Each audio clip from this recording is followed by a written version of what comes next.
Okay, so this video today, I tried an experiment here. I tried using some sepia paint and I really didn't like it.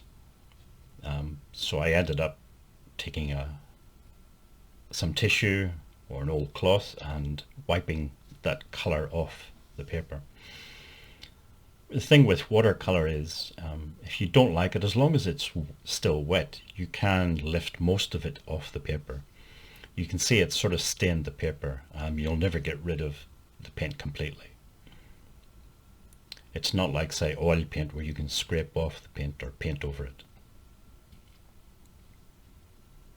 I should also say that the camera was being very annoying today and had difficulty focusing for the first minute or so. It gets better after that. So I'm working in my usual way. I've already done the sky. If you want to see how I do the skies, just take a look at some of the other videos in this watercolor challenge series. The next thing after the sky is finished, I put in a horizon line just with a bit of blue. That horizon line will change as the painting develops, but roughly speaking, that's where it's going to be. Other colors I was using, the green is a phthalo green light, is the name that Sennelier gives it. And then there's the cadmium yellow, ultramarine blue, which is down in the bottom part of the painting, the foreground. Other things I'm doing, the usual things, are scratching the paper, flicking paint and water onto the paper, just trying to get some texture and some detail in the foreground. These paintings are quite small, but I want them to have a sense of, at least some sense of depth. So putting details in the foreground helps that process. So scratching things, flicking paint and water onto the surface, and also these dabs of pure color, the cadmium yellow. It suggests maybe wildflowers, that type of thing. With the brush, I only use one brush for the whole painting. It's just a mop brush.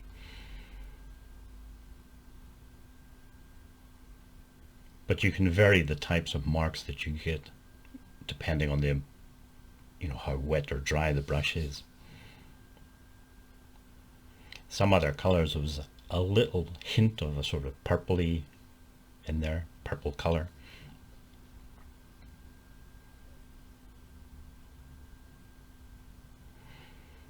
Like I said, the start of the painting wasn't fantastic with that sepia paint, but I think it gets better, and the end result, I'm quite happy with it.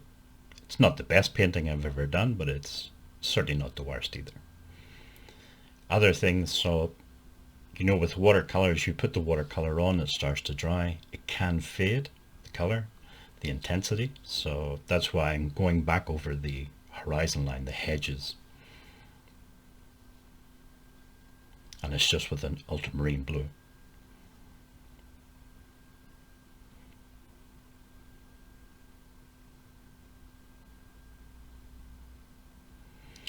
On my website, I have some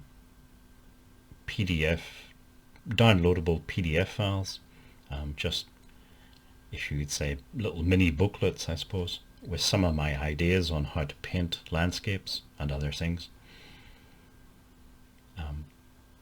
Like I say, they're free. You can just follow the link in the description below and you'll be able to download them if you like. They're only going to be available for a few more days, and then I'm going to take them down. At the moment, I'm working on a longer book for painting landscapes in watercolor and sort of explaining how I go about that process.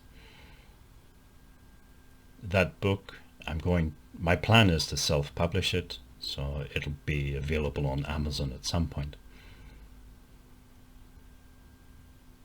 As well as actually writing the book, I also have to figure out all of the technical details of how to self-publish and things.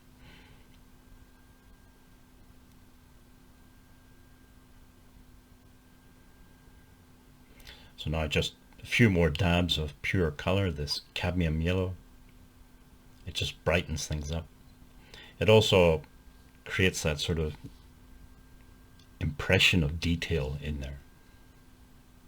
It just adds some interest to the painting.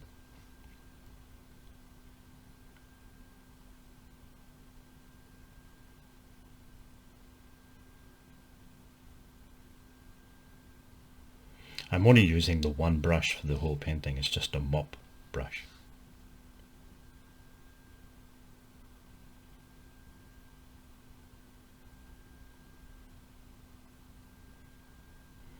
Okay, so this is scan of the final painting. Not the best painting I've ever done, but certainly not the worst either. And given the start with that sepia paint that had to be sort of mopped off the paper, I think it turned out okay. So if you'd like to subscribe, just click on the big red button below, and hopefully see you in the next video.